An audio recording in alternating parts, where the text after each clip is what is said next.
सदाशिवसमारम्भां शङ्कराचार्यमध्यमाम् अस्मदाचार्यपर्यन्तां वन्दे गुरुपरम्पराम्।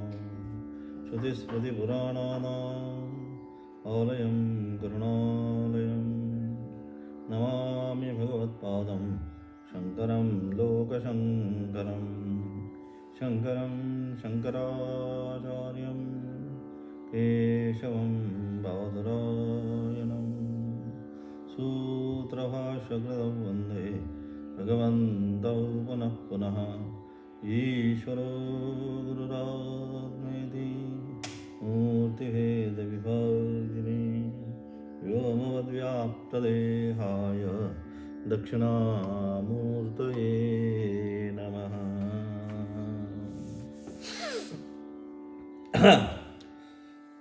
चालू असणारं कठोपनिषद आणि त्याची असणारी चतुर्थवल्लीचा आता असणारा 14वा आणि 15वा असणारा जो मंत्र आहे, हा 14वा आणि 15वा असणारा मंत्र काय सांगतो तर फलश्रुती, शेवट.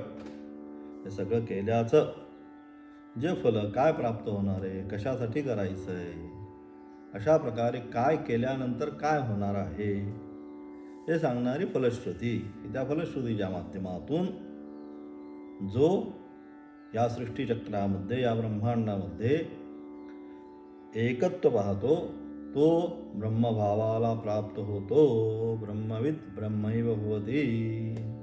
आणि जो या सृष्टीचक्रावर ब्रह्मांडामध्ये अनेकत्व पाहतो तो पुनरपि जननम पुनरपि मरणम पुनरपि जननी जठरेशम या न्यायाने जन्म आणि मृत्यूच्या चक्रामध्ये पुन्हा पुन्हा येतो.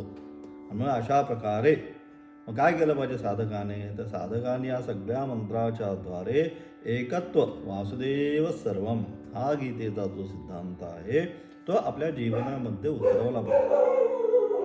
आणि अशा प्रकारे ज्यावेळेस गीतेचा सिद्धांत आपण आपल्या जीवनामध्ये उतरवू त्यावेळेस गीतेची असणारी सुद्धा फलश्रुती सर्वधर्मान् परित्यज्य माम एकम शरणम व्रज. माम एकम म्हणजे त्या ठिकाणी तो असणारा परमात्मा आत्मतत्व. आता तेच या ठिकाणी शेवटी सांगतील अहम त्वा सर्व पापेभ्य. अशा प्रकारे एकदा त्या आत्मतत्वाला शरण गेल्यानंतर जी काही पापं आहेत सर्व पापांपासून मोक्षयिष्यामि मा शुच. मी निश्चितपणे तुला मोक्षच देईल, अन्य काही नाही. मा शुच म्हणजे काळजी करू नको की मिळेल का नाही, भगवंत काय करतील, देतील का नाही, अशा प्रकारची जी काळजी आहे ती कुठल्याच प्रकारची काळजी त्या ठिकाणी तू करू नकोस. पण तुला काय करायचं आहे, सर्व धर्मान जे जे मानतोस, मी अमुक मी तमुक मी असा मी तसा, नाम आणि रूपामध्ये जी जी उपाधीमध्ये जे ज्या आसक्तीभाव आहे तो सर्वच्या सर्व सोडून फक्त आणि फक्त चिदानंद रूप शिवोहम शिवोहम, ते सच्चिदानंद स्वरूप असणारे जे शिवतत्व आहे त्या शिवतत्वालाच जो शरण जातो तो मोक्षालाच प्राप्त होतो. तद्धाम परमम मम यद्गत्वा न निवर्तन्ते. त्या एकदा परमेश्वराच्या धामाला प्राप्त झाला, स्वस्वरूपामध्ये एकदा प्राप्त झाला की मग तो पुन्हा या ठिकाणी येत नाही. हे सगळं उपनिषदांची असणारी फलश्रुती. म्हणून त्या ठिकाणी ते सांगितलं काय, ब्रह्मविद ब्रह्मैव होती. तो ब्रह्मविद आहे तो ब्रह्मच होतो, दुसरं काही होत नाही. जशी नदी जी आहे एकदा समुद्रामध्ये गेल्यानंतर समुद्रच होते, त्यातनं त्या नदीला आपण भिन्न ज्याप्रमाणे करू शकत नाही, अथांग असा समुद्रच बनते. त्याप्रमाणे हा जीवात्मा एकदा त्या परमात्म्याशी एकरूप झाल्यानंतर काय परमात्माच होतो. आणि हीच काय ही फलश्रुती. त्यासाठी यज्ञो दान तपश्चैव व्रत वैकल्य दैवी गुणसंपत्ती हे सगळं कशासाठी प्राप्त करायचं, तर हे असणारी सिद्ध अवस्था. कोणती सिद्ध अवस्था? सिद्ध अवस्था म्हणजे हीच ब्रह्मावस्था म्हणजे सिद्ध अवस्था. तर त्याच्यामध्ये आता काय, सिद्ध म्हणजे तो परिपूर्ण झाला. सिद्ध होणं म्हणजे काय, परिपूर्ण झाला. सिद्धी वेगळी आणि सिद्ध वेगळी. सिद्ध म्हणजे आता परिपूर्ण झाला, तर त्याला बाकी काही करण्याची गरज पडत नाही. यज्ञात्वा ते जाणल्यानंतर येन ज्ञातेन सर्वमिदं विज्ञानम भवती ती, ज्याचं ज्ञान झाल्यानंतर संपूर्ण जगताचं, संपूर्ण ब्रह्मांडाचं, संपूर्ण सृष्टीचं ज्ञान त्याला प्राप्त होतं. ते ज्ञान एकदा प्राप्त झाल्यानंतर मग त्याला बाकी काही राहत नाही. मला अमुक करायचंय, तमुक करायचंय, एवढा मोठा सिद्धांत आहे. यस्य आत्मरतिरेव स्यात् आत्मतृप्तश्च मानवः आत्मनैव च संतुष्टः तस्य कार्यम न विद्यते. त्याच्यासाठी आता काही राहत नाही. मला अमुक करायचं, मला तिकडे जायचं, मला असं करायचं, मला तसं करायचं, काही नाही. आता शांत भावाने तसं असणारं सरोवर, अतिशय त्यामध्ये असणारं ते पाणी अतिशय शांत भावाने राहतं. त्याप्रमाणे हा आता याचा तरंग अंतःकरणामध्ये, आता काय अंतःकरणामध्ये आपल्या तरंग आहेत. कोणते? सुख दुःख, हे करायचंय, ते करायचंय, काम क्रोध लोभ मोह, हे सगळे काय आहे? एकामागे एक एकामागे एक एकामागे एक उठणारे तरंग आहेत. आणि या तरंगामुळे काय झालंय? ते शांत राहत नाही. आणि म्हणून हे जे तरंग आहेत, हे तरंग कधी थांबतील? कामनाच नाही केली तर तरंगच उठणार नाही. ध्यायतो विषयान् पुंसः संगस्तेषुपजायते संगात् संजायते कामः कामात् क्रोधो विजायते. विषयांचं असणारं चिंतन आरंभ झालं आणि सगळा संसार आरंभ झाला. म्हणून चिंतन काय करायचं? म्हणून चिंतन फक्त हेच, आत्मरतिरेव स्यात् आत्मतृप्तश्च मानवः. स्वतःच जय जय स्वसंवेद्या म्हणून सांगितलं. आत्मरूपा, ज्याच्यामुळे हे सगळं जे काय चाललेलं आहे तो कोण, मी कोण, हे जाणण्याचा प्रयत्न. आणि एकदा त्याला कळलं मी कोण, याचं स्वरूप कळल्यानंतर मग जाणं नाही आणि येणं पण. हीच काय या ठिकाणी फलश्रुती. आणि म्हणून अशा प्रकारे जो काय करतो, भेददृष्टीला पाहतो. या ठिकाणी 14वा असणार जो मंत्र आहे, 14व्या मंत्राच्या माध्यमातून काय, जो भेददृष्टीला पाहतो तो काय करतो, तो जो भेदबुद्धीला पाहतो तो भिन्नात्मत्वास प्राप्त होतो. अनेक आत्मत्वास, तो मत भिन्न आहे, तो त्याच्यापेक्षा भिन्न आहे, तो त्याच्यापेक्षा, म्हणजे जेवढी शरीरं तेवढ्या आत्म्याच्या अनुषंगाने, जीवात्म्याच्या अनुषंगाने तो व्यवहार करतो. आत्म्यामध्ये ज्यावेळेस भिन्नता करतो, एकच आत्मा आहे, एकच आकाश आहे, पण घट मठ पट याच्या अनुषंगाने ज्यावेळेस त्याच्यामध्ये भिन्नता करतो, त्या एकच आकाश नानाविध रूपाने भासायला लागतं. आणि मग त्या अनुषंगाने आकृतीच्या नामरूपाच्या सुख दुःखानुभव होतं. हाच सिद्धांत आहे. बस साधा आणि सोपा आहे, बाकी काही नाही. अत्यंत सहज आहे कळायला. त्यामुळे अशा प्रकारे काय केलं पाहिजे? मग आपण सुद्धा जीवनामध्ये हे नानात्व जे आहे, अनेक आत्म जे आहे, द्वैताद्वै भयम भवती, भीती का? तो मत भिन्न आहे म्हणून भीती. सर्व यस्य आत्मरतिरेव स्यात् आत्मतृप्तश्च मानवः, त्याचं सर्व आत्माच झालेलं आहे, त्याला कुठल्याही प्रकारची भीती राहत नाही. मग अभयाला तो प्राप्त होतो, तर अभयाला प्राप्त होतो. आणि म्हणून अशा प्रकारे ह्या मंत्राच्या द्वारे, 14व्या मंत्राच्या द्वारे तेच सांगितलं. म्हणजे जो नानाविध कल्पना करतो, अनेक आत्माची कल्पना करतो, तो दुःखाला प्राप्त होतो, संसाराला प्राप्त होतो, पुन्हा 84 लक्ष योनीचा जो फेरा आहे त्याला प्राप्त होतो. म्हणजे अनेक आत्मत्व जी कल्पना आहे, अनेक आत्मत्व कल्पना इथं आम्हाला मान्य नाही, शास्त्राला मान्य नाही. अनेक आत्मकल्पना ही दुःखाला कारणीभूत आहे आणि एकात्मकल्पना एकच आहे. अहम निर्विकल्पो निराकार रूपो विभुर्व्याप्य सर्वत्र सर्वेंद्रियाणां नचा संगतम नैव मुक्तिर्न नय्यः चिदानंद रूप शिवोहम शिवोहम. मी कोण आहे? अहम निर्विकल्प, निराकार, कुठलाच आकार नाही, निर्विकल्प. अहम निर्विकल्पो निराकार विभुर्व्याप्य सर्वत्र सर्वेंद्रियाणां, मीच सर्वत्र व्याप्त झालो, माझ्या व्यतिरिक्त काही नाही. म्हणते विश्वरूप दर्शनामध्ये जे दाखवलंय दर्शन अर्जुनाला भगवंत आणि विश्वरूप दर्शन सगळे जे काय आहे हे मीच आहे. सहस्रीश पुरुष सहस्राक्ष सहस्रवार सभूमीं विश्वतो ऋत्वा सगळं जे जे जे जे त्या ठिकाणी सगळे दिसत होते अर्जुना ते हे सगळं मीच आहे. माझ्या व्यतिरिक्त अन्य काही नाही. सगळं धारण करणारा त्याचं पालन पोषण सगळं जे काय करतो हा मीच करतो. सगळं माझ्यामध्ये स्थित आहे. मग भिन्नतया काही नाही.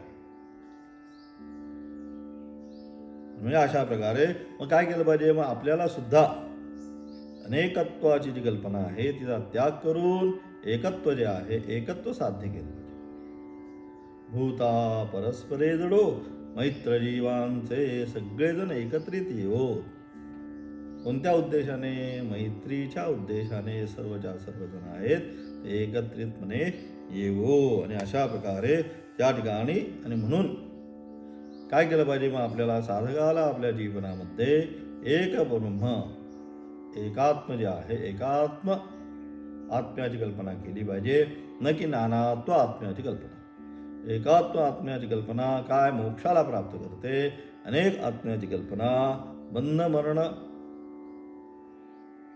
जन्म मरण याला प्राप्त करते. अशा प्रकारे सांगून ब्रह्मामध्ये जी भेददृष्टी केली जाते त्याचे फळ भेददृष्टी झाल्यानंतर काय फळ होतं ते सांगतात का. यथोदकं दुर्गे वृष्टं पर्वतेषु विधावती. यथोदकं दुर्गे वृष्टं पर्वतेषु विधावती.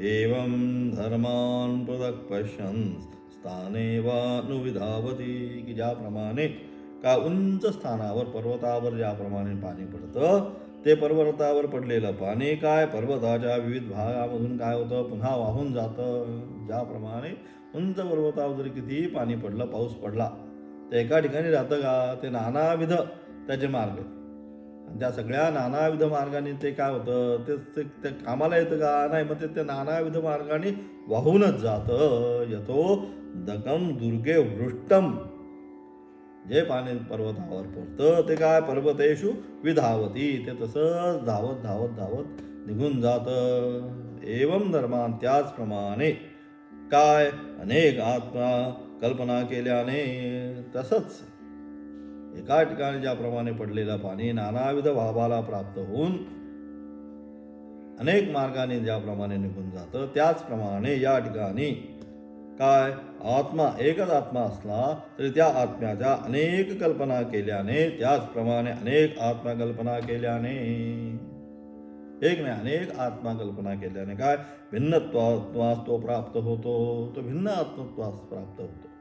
म्हणजेच काय तो मत भिन्न मत तो माझ्यापासून भिन्न तो माझ्यापासून भिन्न म्हणजेच काय तो द्वैत भावाला प्राप्त होतो. आणि द्वैत भावाला एकदा प्राप्त झाला मी तुझ्यापासून भिन्न आहे की मग काय मग संघर्षच आहे.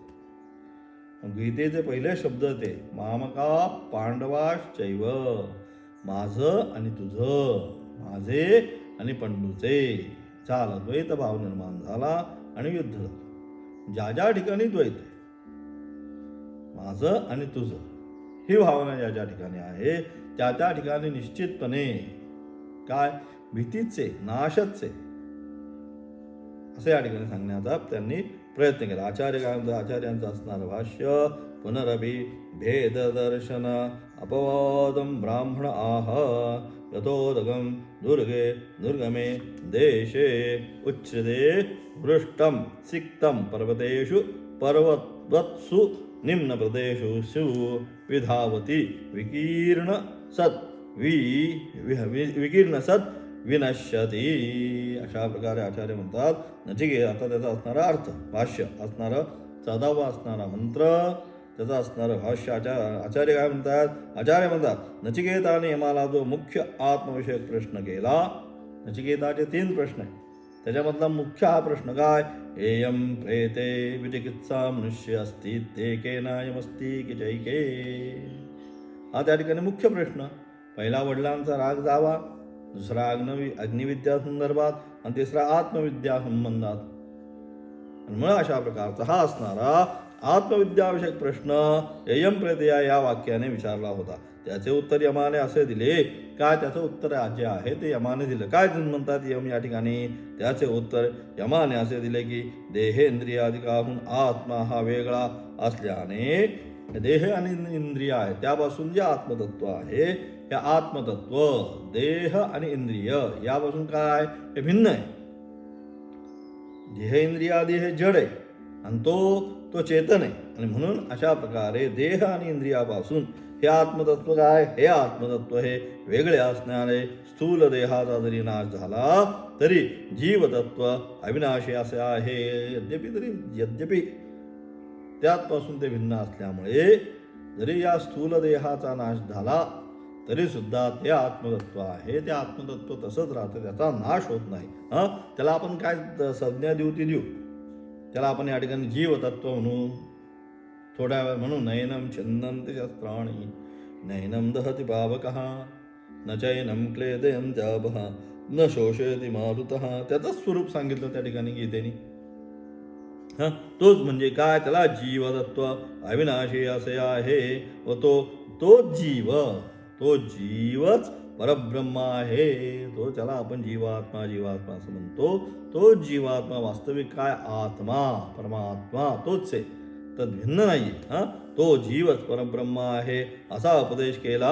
म्हणजे हाच उपदेश ज्याला आम्ही जीवात्मा असं म्हणतो तो जीवात्मा.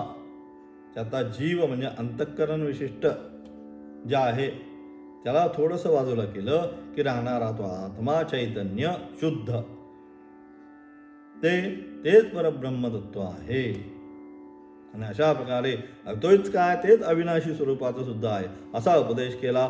जो कोणी नास्तिक देहादिकांहून वेगळे आत्मतत्व नाही असे समजतात. जे एखाद्या वेळेस नास्तिक काय म्हणतात देह इंद्रिय जी आहेत जो कोणी नास्तिक देहादिकाहून वेगळे आत्मतत्व नाही या देहापासून वेगळं आत्मतत्व नाही. देह म्हणजेच आत्मा मग खाओ पिओ मजा करो असं जे काही समजतात देहादिकांहून आत्मतत्व वेगळे नाही असे समजतात त्यांचा निराश करण्यासाठी श्रुतीने नित्य असे आत्मतत्व अवश्य मानले पाहिजे. आणि म्हणून अशा प्रकारचे जे लोक आहेत त्यांच्या बुद्धीचा भ्रम निराश करण्यासाठी श्रुतीने सुद्धा काय केलं म्हणजे वेदवाक्यांनी सुद्धा श्रुतीने सुद्धा नित्य असे आत्मतत्व अवश्य मानले पाहिजे असे वर्णन केले आहे. आणि म्हणून श्रुतीने सुद्धा आत्मतत्व हे नित्यच आहे. नित्य निरंतर सांगितलं. नित्य शाश्वत अविनाशी स्वरूपाचं ते असं सांगितलं. आणि आत्मतत्व नित्य अवश्य मानले पाहिजे असे वर्णन केले आहे. वास्तविक युक्तीने आत्मतत्व नाही असे सिद्ध होत नाही. आत्मतत्वच नाही युक्तीने जर आत्मतत्व सिद्ध करायला गेला तर ते सिद्ध होऊ शकत तर वास्तविक युक्तीने आत्मतत्व नाही असे सिद्ध होऊ शकत नाही. म्हणजे आत्मतत्व आहेच किती जरी त्याने प्रयत्न केला. देव नाही किती जरी म्हणायचं आत्मतत्व नाही देव नाही हे सगळं जरी काय म्हणायचा त्याने प्रयत्न किती केला ते म्हणण्यासाठी सुद्धा जी अपेक्षित शक्ती आहे ती त्याचीच आहे. त्याची जर शक्ती नसेल तर काही होऊ शकत नाही. आणि म्हणून अशा प्रकारे वास्तविक युक्तीने आत्मतत्व नाही असे सिद्ध होत नाही. कारण नित्य असे जीवतत्व मानले नाही तर नित्य असे हे जीवतत्व मानले नाही तर अकृत अभ्यागम व कृतविप्रणाश हे दोष अपरिहार्य आहे. तथापि श्रुतीने नास्तिकवादाचे खंडन केले आहे. पुन्हा श्रुतीने भेदज्ञानाची सुद्धा निंदा केली आहे. ज्याप्रमाणे पाणी उंच प्रदेशावर टाकले म्हणजे ते पाणी सकल प्रदेशामध्ये अनेक ठिकाणी पसरून नष्ट होते त्याप्रमाणेच प्रतिशरीरामध्ये आत्मे भिन्न भिन्न आहेत असे जो पाहतो तो त्या शरीरभेदास अनुसरून पुन्हा पुन्हा जन्मास येतो. तो या संसारातून मुक्त होत नाही. आणि म्हणून अशा प्रकारे जो भिन्न आत्मदर्शन करतो तो काय तो पुन्हा पुन्हा या जगतामध्ये जन्माला येतो आणि मरतो. मग काय केलं पाहिजे मग एकात्मदर्शनच सगळ्याचा अंतिम ज्याला म्हणतो फुल स्टॉप बस काय तर एकात्मदर्शन सगळं जे काय सर्वम खल्विदम ब्रह्म हा जो सिद्धांत आहे हा सिद्धांत दृढ करण्याचा प्रयत्न या ठिकाणी केला. आणि म्हणून असणाऱ्या 15वा जो मंत्र आहे, 15व्या मंत्रामध्ये तेच सांगण्यात आता त्यांनी शेवटी प्रयत्न केला. 15वा मंत्र या ठिकाणी झाला की असणारी चतुर्थ वल्ली जी आहे कठोपनिषदातली ती सुद्धा या ठिकाणी पूर्ण होईल. जो विद्यावान आहे, जो ज्ञानी आहे, विद्यमान आहे म्हणजे जो ज्ञानी आहे, ज्याची उपाधिकृत भेददृष्टी नष्ट झालेली आहे. उपाधिकृत भेददृष्टी राहिलेली नाही. ही उपाधी ती उपाधी ही उपाधिकृत भेददृष्टी आहे, ती काय झालेली नष्ट झाली आहे. जो एकमात्र विशुद्ध विज्ञान घन एक रस अद्वितीय आत्म्यासच पाहणारा आहे आणि जो काय सर्वत्र ते सच्चिदानंद स्वरूप जे आत्मतत्व आहे, ते सच्चिदानंद स्वरूप आत्मतत्व पाहणारच आहे. त्या विज्ञानी मुनीचा मननशील आत्मा कसा असतो, अशा प्रकारचा आणि सर्वत्र एकच आत्मतत्व पाहतो. मग त्या मुनीचा आत्मा कसा असतो, अशा प्रकारे ज्याने आत्मतत्व जाणून घेतलेला आहे, सर्वत्र एक आत्मतत्व पाहतो असा जो मुनी त्यागी जो आहे ब्रह्मविद, त्याचा आत्मा कसा असतो ते या 15व्या मंत्रातून शेवट सांगितलं की त्याचा आत्मा कसा असतो. यथोदकं शुद्धे शुद्धमासिक्तं तादृगे भवति एवं मुनेरपि जानत आत्मा भवति गौतम. की ज्याप्रमाणे कसा असतो आता, तर ज्याप्रमाणे शुद्ध पाण्यामध्ये टाकलेले शुद्ध पाणी तसेच होते. शुद्ध पाण्यामध्ये ज्याप्रमाणे शुद्ध पाणी टाकल्यानंतर काय होतं, ते शुद्धच राहतं, त्याच्यामध्ये अशुद्धी येत नाही.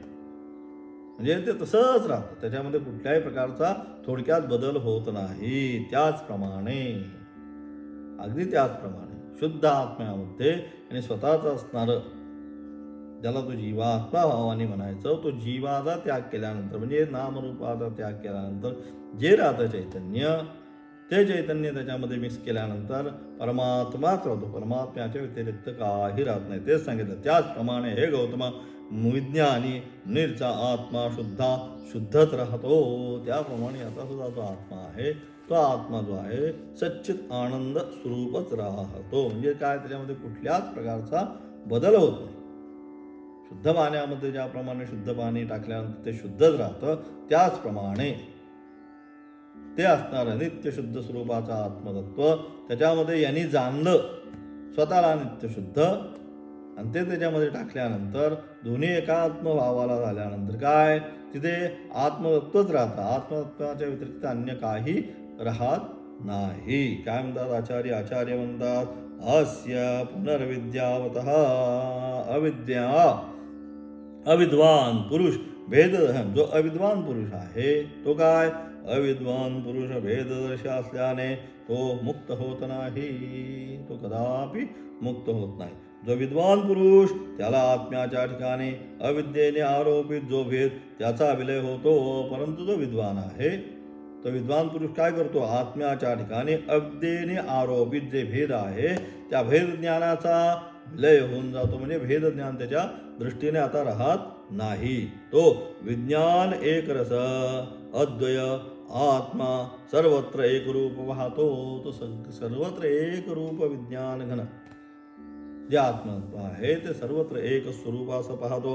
असा जो मननशील मुनी त्याचे आत्मस्वरूप कसे असते याचे वर्णन केले. आणि म्हणजे अशा प्रकारे ज्याने त्या आत्मतत्व साक्षात अपरोक्षात ब्रह्म साक्षात त्याचं ज्ञान प्राप्त करून घेतलं आहे, अपरोक्ष स्वरूपाने त्याची अनुभूती घेतलेली आहे, असा जो मुनी आहे, मग त्याचा आत्मा कसा असतो ते सांगण्याचा प्रयत्न केला. असा जो मननशील मुनी त्याचे आत्मस्वरूप कसे असते याचे वर्णन केलेले आहे. ज्याप्रमाणे स्वच्छ पाणी टाकले म्हणजे ते तत्स्वरूप होते. ज्याप्रमाणे स्वच्छ पाण्यामध्ये स्वच्छ पाणी मिक्स केलं मग काय होतं, ते स्वच्छच राहतं, क्लीन राहतं, काही त्याच्यामध्ये बदल होत नाही. ज्याप्रमाणे स्वच्छ पाण्यामध्ये स्वच्छ पाणी टाकले आता ते स्वरूप होते, पृथकपणा राहत नाही. तर भिन्नता येते का, भिन्नता राहत नाही. एका महिन्यामध्ये अगदी मिक्स होऊन जातं. एका मिनिटात पण टाकल्या क्षणी ज्याप्रमाणे मिक्स होऊन जाते, पृथकपणा राहत नाही. त्याप्रमाणे ज्याला आम्ही परब्रह्म आहे असा अपरोक्ष साक्षात्कार झालेला आहे, अपरोक्ष ज्ञान झालं त्याला. कोणतं, मी ब्रह्म आहे, अहम ब्रह्मास्मी, हे जे आहे हे अपरोक्ष ज्ञान ज्याला झालं, अपरोक्ष साक्षात्कार झाला, तो ब्रह्मस्वरूपच होतो, तो दुसरं काही होत नाही. एकदा त्याला अपरोक्ष ज्ञान झालं, यस साक्षात अपरोक्षात ब्रह्म, मी ज्याला त्या इतक्या दिवस जीवात्मा जीवात्मा म्हणायचो, अरे तो जीवात्मा नाही मग काय, ते आत्मतत्वच आहे. परंतु मी या नाम आणि रूपाच्या नादी लागून नित्य आनंद स्वरूप असताना सुद्धा मी सुखी दुःखी होत राहिलो. आणि म्हणून अशा प्रकारे मग अशा प्रकार त्याचप्रमाणे एकदा त्याला अपरोक्ष ज्ञान प्राप्त झालं की मग तो ब्रह्मस्वरूपच होतो. आणि म्हणून तो ब्रह्मस्वरूपच होतो. तात्पर्य, सारासार तात्पर्य काय, या सगळ्याचं सारासार तात्पर्य नास्तिक लोकांची दृष्टी अथवा कुतार्किकांची दृष्टी टाकून विद्वान मनुष्याने आत्मैक दृष्टी करावी. ह्या बाकी लोकांचा एक दृष्टी जी आहे ती सोडून, नास्तिक लोक आहे, कुतार्किक काही तर्क करत बसतील, या असं कसं होणार, आणि तो दुःखी आहे, तो संसाराला येणार आहे, आणि तो कसा काय असा होणार, आणि मी कसा शिव होणार, हे काही सांगत बसतील. या सगळ्याकडे परिपूर्ण दुर्लक्ष करून जे वेदवाक्याने सांगितलं आहे, जे शास्त्राने सांगितलं आहे, जे गुरुपरंपरेने सांगितलेले आहे, या साक्षात अपरोक्षात ब्रह्म तत्त्वमसी ते तूच आहेस, बस याच्यावर दृढ विश्वास ठेव. काय केलं पाहिजे, साधकाने आपली साधना त्या ठिकाणी केली पाहिजे. आणि म्हणजे अशा प्रकारे बाकीच्यांचे जे विषय आहेत ते सगळे सोडून, कितीही त्यांनी काय सांगू, साधन मार्गामध्ये आल्यानंतर काय सहज नाही, अनेक उपदेशक असतात, हा तो उपदेश करेल, तो उपदेश करेल, अनेक प्रकारचे उपदेश त्या ठिकाणी चालू असतात. आणि म्हणून असा परोक्ष साक्षात्कार झाला म्हणजे तो ब्रह्मस्वरूपच होतो. तात्पर्य, नास्तिक लोकांची दृष्टी अथवा कुतार्किकांची दृष्टी टाकून विद्वान मनुष्याने आत्मैक दृष्टी करावी. मग विद्वान मनुष्याने आत्मैक दृष्टी, सर्वत्र एक आत्मभाव आहे, ही दृष्टी करावी. असे हजारो आईबापांनी आपल्या अपत्यांना उपदेश करावे. म्हणजे अशा प्रकारे सर्व आईवडिलांनी काय केलं पाहिजे, आपल्या अपत्यांना हाच उपदेश केला पाहिजे असं म्हणतात या ठिकाणी आचार्य. तसा हितचिंतक अशा वेदांनी मोठ्या कळकळीने जीवास उपदेश केला आहे. आणि म्हणून अशा प्रकारे हितचिंतक अशा वेदांनी आपल्या सर्वांची वेदमाता जी आहे, या वेदमातेने आपल्याला काय केलं, आपल्याला हाच उपदेश केलेला आहे की ते जे आत्मतत्व आहे या संपूर्ण जगतामध्ये काय, ते एक आत्मतत्व आपण आपल्या जीवनामध्ये प्राप्त करून हा असणारा भवसागर, दुःखस्वरूप सागर जो आहे तो पार करून ते असणारं चित एक घन चिदानंद रूप शिवोहम तेच तत्व आपण आपल्या जीवनामध्ये प्राप्त करून घेतलं पाहिजे. हीच जीवनाची इति कर्तव्यता. म्हणजे अशा प्रकारे काय केलं पाहिजे, मग हीच जीवनाची इति कर्तव्यता, हेच केलं पाहिजे. याच्यासाठी केला होता अट्टहास. शेवटचा दिस गोड व्हावा. गोड व्हावा म्हणजे काय, तर हाच गोड होऊ नये की स्वस्वरूपाचं ज्ञान जीवनामध्ये प्राप्त करून घेऊन हाच आपला शेवटचा दिवस. म्हणजे पुन्हा आता दिवसच नाही, जन्माला देणार नाही म्हटल्यानंतर दिवसच नाही, अलग लक्षात. आणि जो आहेत पुन्हा त्या भावाला, मग त्यांचे शेवटपर्यंत दिवसच आहे. शेवटचा दिवस काय, शेवटचा दिवस म्हणजे हाच गोड व्हा. म्हणजे आत्मस्वरूपाने, आत्मस्वरूपाच्या प्राप्तीने त्याचं असणारं अपरोक्ष ज्ञान त्यास होऊन तो असणार चिदानंद रूप शिवोहम सच्चिदानंद स्वरूप जे शिवतत्व आहे ते आपण आपल्या जीवनामध्ये प्राप्त करावं. आणि ते एकदा प्राप्त झालं की मग काय, अत्यंतिक दुःखाची निवृत्ती आणि निरतिशय आनंदाची प्राप्ती. जो निरतिशय आनंद आहे, इंद्रियजन्य विषय जे आहेत त्याच्याही पेक्षा लांब असणारा, स्वस्वरूपाचा असणारा आनंद, कुठल्याही विषयाच्या विना तो आनंद त्याला आपल्या जीवनामध्ये प्राप्त होतो. आणि तो प्राप्त करण्यासाठी हे सगळं जे काय चाललेलं आहे अट्टहास, हा कशासाठी, त्यासाठीच हा सगळा अट्टहास. अशा प्रकारे ही असणारी या ठिकाणी इति चतुर्थवल्ली ही अशी असणारी चौथी वल्ली कठोपनिषदामधली पूर्ण होऊन पुन्हा असणारी पंचमवल्ली जी आहे, पंचमवल्लीला या ठिकाणी पुन्हा आरंभ होतात करतात. त्याचा असणारं पंचमवल्लीचा आरंभ आणि पहिला मंत्र जो आहे तो उद्याच्या पाठामध्ये पाहणार आहोत. ओम तत्सत.